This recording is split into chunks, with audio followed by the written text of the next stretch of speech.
السلام علیکم ورحمۃ اللہ وبرکاتہ حامدا ومصلیا وبعد اعوذ باللہ من الشیطان الرجیم بسم اللہ الرحمن الرحیم۔ محترم سامعین، ایک چھوٹی سی حدیث سماعت فرمائیں۔ النافع ابی غالب الخیاط قال شہدت انس بن مالک رضی اللہ عنہ صلى على جنازة رجل فقام عند رأسه فلما رفع أوتي بجنازة امرأة من قريش أو من الأنصار فقيل له يا أبا حمزة هذه جنازة فلانة ابنة فلان فصلي عليها فقام وسطها وفينا العلاء بن زياد العدوي فلما رأى اختلاف قيامه على الرجل والمرأة قال يا أبا حمزة هكذا كان رسول الله صلى الله عليه وسلم يقوم من الرجل حيث قمت ومن المرأة حيث قمت قال نعم قال فالتفت إلينا العلاء فقال احفظوا رواه أبو داود وصححه الشيخ الباني رحمه الله۔ میرے محترم بھائیوں، اس حدیث کا ترجمہ یہ ہے کہ راوی بیان کرتے ہیں کہ میں انس بن مالک رضی اللہ تعالی عنہ کے پیچھے نماز ادا کی کہ آپ کے پاس ایک مرد کا جنازہ لایا گیا تو آپ بالکل سر کے مقابل میں کھڑے ہوئے، اندراسی ہی ان کے سر کے مقابل میں کھڑے ہو گئے۔ فلما رفع اوتی بجنازۃ امرأۃ من قریش، اور پھر اس کے بعد ایک عورت کا جنازہ لایا گیا جو ایک قریش خاندان سے تھی۔ فقیل لہ، اور حضرت انس رضی اللہ تعالی عنہ سے کہا گیا یا ابا حمزہ،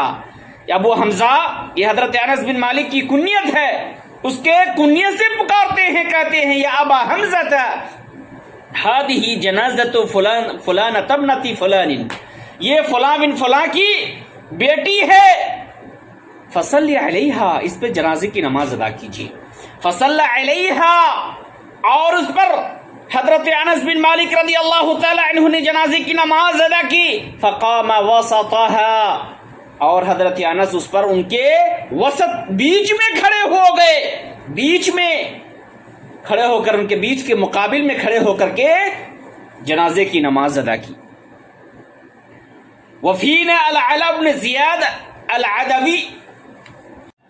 اور اسی جنازے میں علاء بن زیاد العدوی جو ایک مشہور تابعی میں سے ہیں وہ بھی موجود تھے۔ اور جب اس نے دیکھا کہ ایک مرد کے جنازے میں سر کے مقابل کھڑے ہوئے اور ایک عورت کے جنازے میں بالکل وسط میں کھڑے ہوئے تو سوال کر بیٹھے،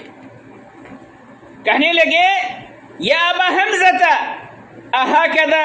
كان رسول الله صلی اللہ علیہ وسلم يقوم من الرجل حيث قمت،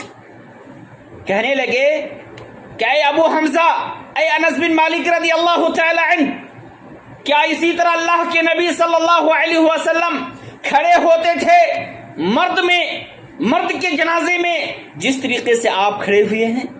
ومن المرأة حيث قمت، اور عورت کے جنازے میں اسی طرح کھڑے ہوئے جس طریقے سے اللہ کے نبی کھڑے ہوئے تھے؟ قال نعم، کہا ہاں، اسی طریقے سے اللہ کے نبی صلی اللہ علیہ وسلم کھڑے ہوئے۔ اس کے بعد راوی بیان کرتے ہیں کہ علاء بن زیاد العدوی فالتفت الینا العلاء، یہ حضرت علاء بن زیاد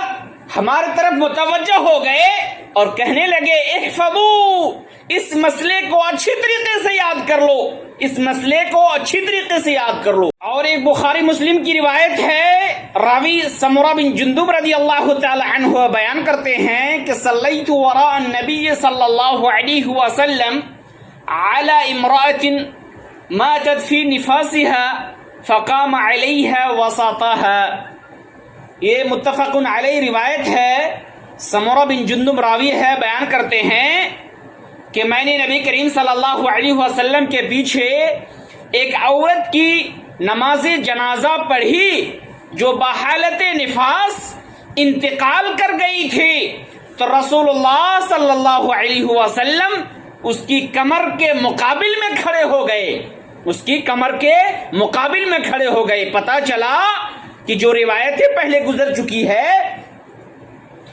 کہ اگر مرد ہو تو سر کے مقابل میں کھڑے ہوں گے اور اگر عورت ہو تو کمر کے بالمقابل کھڑے ہوں گے. یہی اس مسئلے کا حل ہے اور یہی اس مسئلے کا راجح قول ہے. اللہ تبارک و تعالی ہم سارے لوگوں کو